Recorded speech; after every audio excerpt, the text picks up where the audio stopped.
Farage appeared on a podcast and has revealed a whole lot of things that we here at British Stand have been talking about since the summer.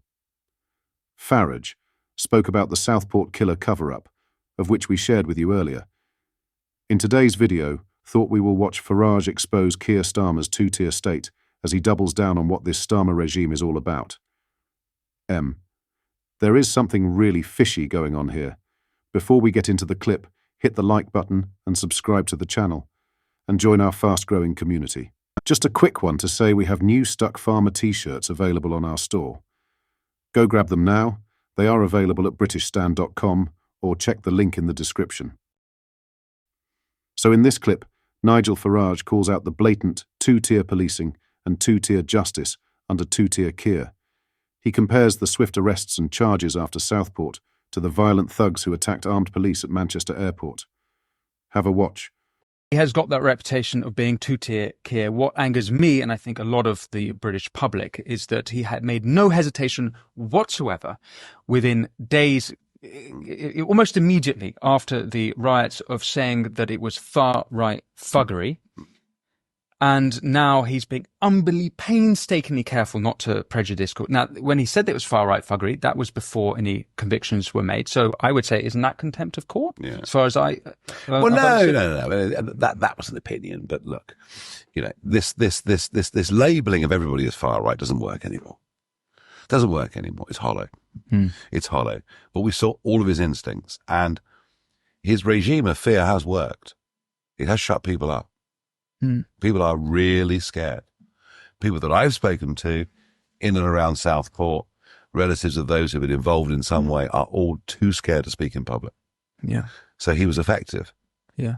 His reign of terror, as it were, was effective, but it won't last forever. Yeah. He says there's no such thing as two-tier policing. Even Priti Patel says there's no such thing as two-tier policing. Is he wrong? It's two-tier. I mean, what's happened to the Manchester attackers? Back in July, before Southport, we get violent yobbery in Manchester Airport.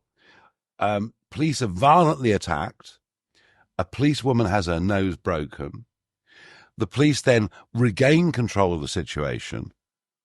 All you see is a video of a police officer stamping on somebody. Well, of course he was stamping on him. He had a gun in his hand.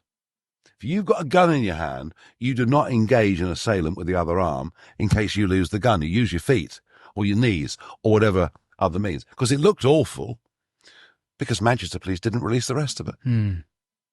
It's almost like Manchester police were against their own officers.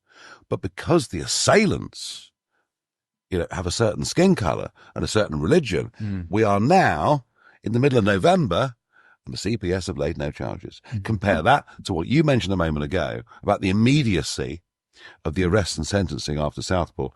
If that's not two-tier policing, and two-tier justice under two-tier Keir, I don't know what is. What are your thoughts on this two-tier society we live in? Let me know in the comments. In other news, Jeremy Clarkson, 64, has hit out at Prime Minister Sir Keir Starmer following his appearance at the COP29 climate conference in Baku, Azerbaijan this week. Along with a handful of other world leaders, the PM jetted to Azerbaijan to unveil the UK's plans for an 81% reduction in emissions by 2035.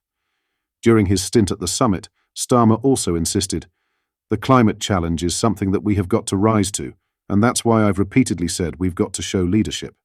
However, as Clarkson highlighted and mocked in his latest column, the likes of the USA's President-elect Donald Trump, China's Xi Jinping, Russia's Vladimir Putin, and India's Narendra Modi were a few of big-name leaders not in attendance, and he is far from the only public figure to publicly ridicule Starmer for flying 2,500 miles to a climate change summit rather than facing urgent matters on home soil, such as the impending farmers' protest in response to the budget. However, speaking to the media, Starmer defended the decision to attend the summit instead of staying put in the UK to try and tackle the issues plaguing the nation at home. But for Clarkson, Starmer's defence and reasons for attending haven't washed, as he brutally explained in The Sun. Saying it was a conference for world leaders is the same as saying you're hosting a gathering of global rock bands. Without the Stones, U2, The Who, or Led Zepp, Clarkson began. Most of the other presidents and prime ministers had stayed away because they knew full well that it wouldn't be a conference about climate change at all. Instead, it would just be a lot of leaders from the developing world saying they can't do anything about global warming unless the West gives them £100 trillion and their wives some jewels. When musing about what Starmer's real motivation for attending was, Clarkson claimed it was all virtue signalling, hitting out, saying to the 8 people back home who still support him that he's got their back. Other than this, his presence was a complete waste of time. When the Grand Tour frontman mused who benefited from the summit, he sarcastically claimed, "The local hotels will certainly have shifted a lot of locally sourced caviar, while the airport's oil sales and the roaring trade of Baku's night ladies were other beneficiaries." In the end, Clarkson summarized, "The weather, meanwhile, will continue to become ever more bonkers, and people will continue to believe that if they take their own bag to the supermarket, they will make a realistic difference."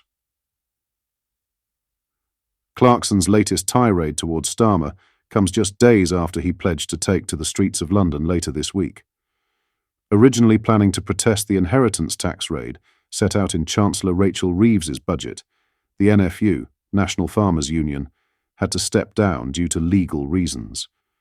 But that hasn't stopped independent farmers planning on protesting in Westminster later this week against the government's tax measures, and Clarkson has pledged his support to his fellow farmers after being a vocal critic of Reeves and her budget ever since it was announced. His Clarkson's Farm co-star Caleb Cooper also issued a similarly upset response to the budget when Reeves announced it last month. Lastly, a royal commentator has said Prince Harry and Meghan Markle seem to wear out their welcome wherever they drop their anchor, be it Portugal, Canada, Montecito or Frogmore, following Donald Trump's election victory, as questions arise over the Duke's US visa status. Cohen spoke to the media as scrutiny intensifies over Prince Harry's immigration status in America, with Trump previously suggesting he could take appropriate action regarding the Duke's visa. Earlier this year, Trump hinted he would intervene regarding Prince Harry's visa if he lied about taking drugs in the past. The controversy stems from Harry's admissions of drug use, including cocaine and marijuana, in his memoir, Spare. US visa applicants must disclose any prior drug use, with Trump declaring Harry would receive no special privilege if he had omitted such information. Speaking to Nigel Farage, Trump said, "We'll have to see if they know something about the drugs, and if he lied, they'll have to take appropriate action." What are your thoughts on what we discussed in today's video? Let me know down in the comment section below. If you've not yet already, make sure you do drop a like on this video and subscribe to the channel for more British content. Thank you. Take care. Goodbye.